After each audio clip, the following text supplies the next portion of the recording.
Okay, listener, get this. What if, like, history, as we know it, is kind of just a carefully curated story?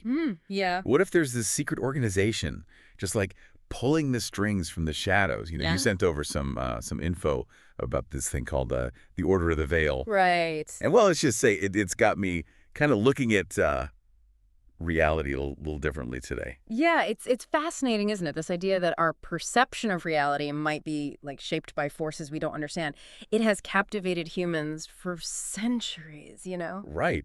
I mean, part of me wants to be like, okay, this is pure fiction, but the excerpts that you shared about the Order of the Veil, uh, with them supposedly manipulating history and time, Yeah. I don't know, it's too intriguing to ignore. You know what I mean?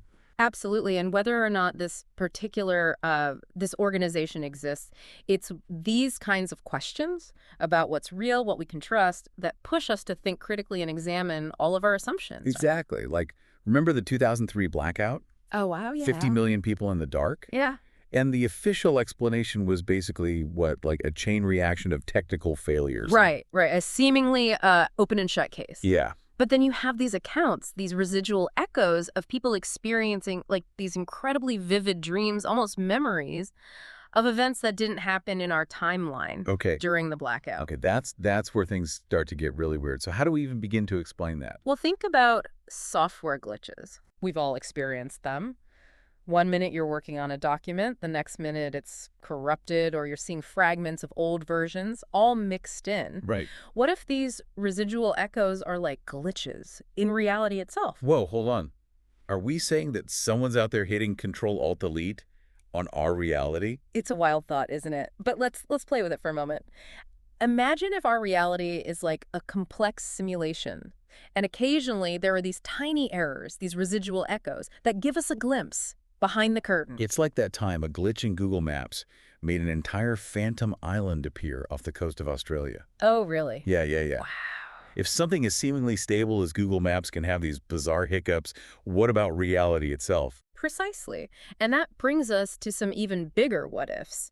The source you shared connects the Order of the Veil to historical events that have puzzled researchers for decades.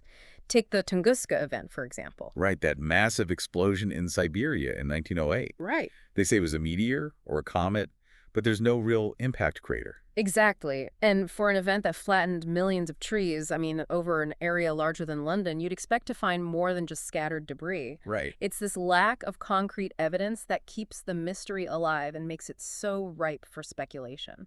Speaking of mysteries and potential manipulation, the Philadelphia experiment takes us even deeper into that realm. A U.S. Navy ship supposedly vanished into thin air, maybe even teleported, back in the 1940s. Come on, that's got Order of the Veil written all over it. It does sound like something straight out of science fiction. But again, like the Tunguska event, the official explanations are shrouded in mystery and contradiction. Was it an experiment in cloaking technology that went wrong?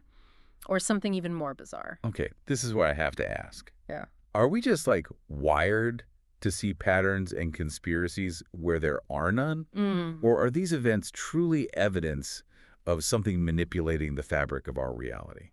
That's the million-dollar question, isn't it? Yeah. It is tempting to dismiss it all as coincidence or overactive imaginations. But what if, just what if, these seemingly isolated incidents are connected?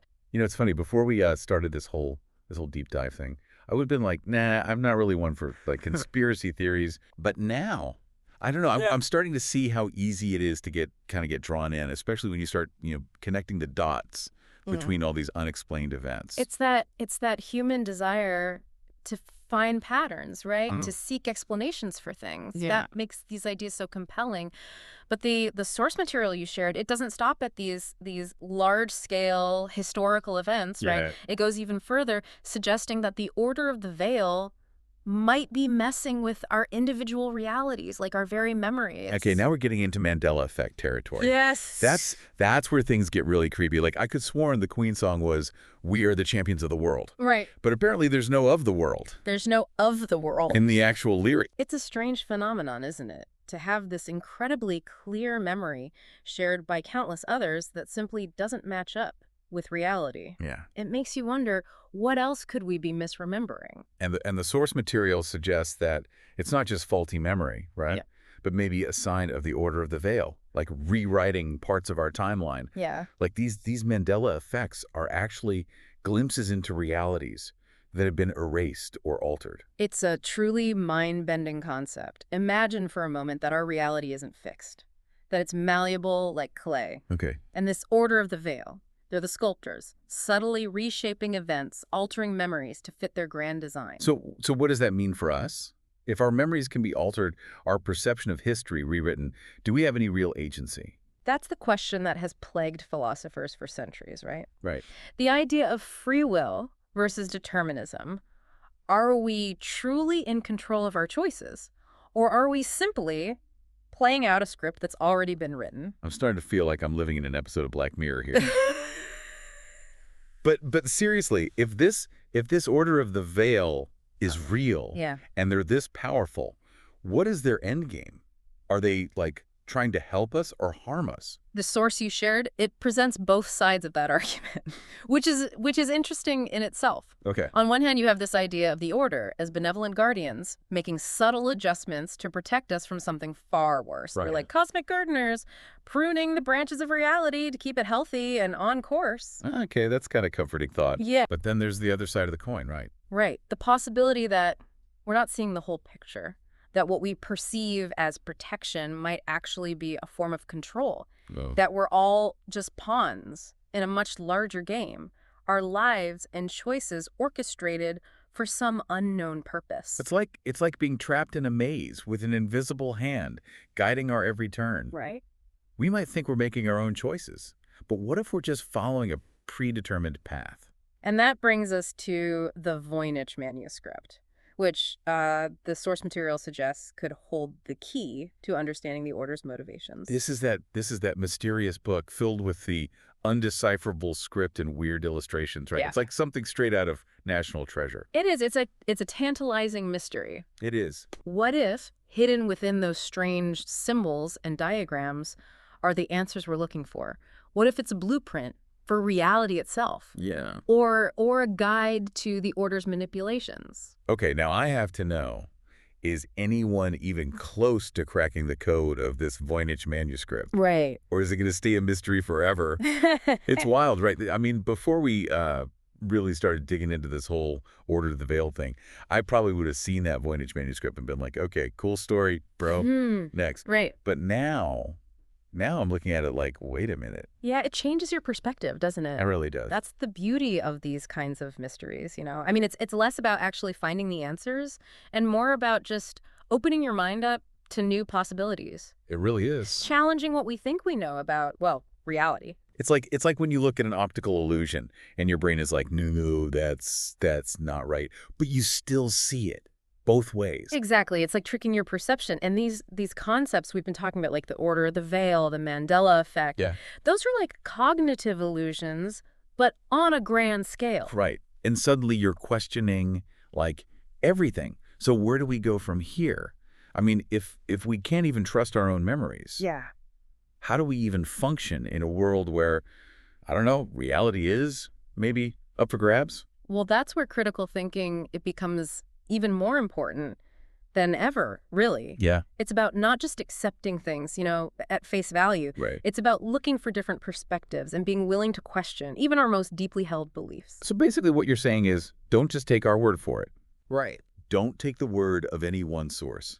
Go out there, do your own research, ask questions. Absolutely. Come to your own conclusions. Exactly. And remember, discernment is key, especially in the age of information overload. Oh, tell me about it. Right. It's like we're constantly bombarded with news and opinions and facts, but not everything is created equal. It's true. So Right. we basically have to become like our own filters, our own fact checkers. Yeah, in a way. Okay, I can get behind that. I have to ask though, if they're IS, some group out there, like a real deal Order of the Veil, Yeah. subtly pulling strings, influencing events, Right. isn't that kind of terrifying? It's a question worth asking. Would we rather live in a world where everything is, you know, perfectly controlled, but we give up our free will? Or is it better to have some chaos, some uncertainty? I don't know. That's a lot to Jesus. It is. I will say this whole deep dive has definitely given me a new perspective on things. Yeah. And maybe made me a little less certain about, well, everything. Right. But I don't know. Part of me kind of likes that. And on that note, Maybe it's time to wrap up this deep dive. We might not have all the answers, but hopefully we've at least, sparked some curiosity out there. Yeah. A healthy dose of skepticism, maybe, and that sense of wonder about, well, the nature of reality itself, Yeah. right? I like it. You've been listening to The Deep Dive. We've been talking about secret organizations, manipulated memories, and just how much control we actually have over our own realities. It's a lot. Sleep well tonight, listener. And if you have any strange dreams, you might want to write them down. You never know. It could be your residual echo. Until next time.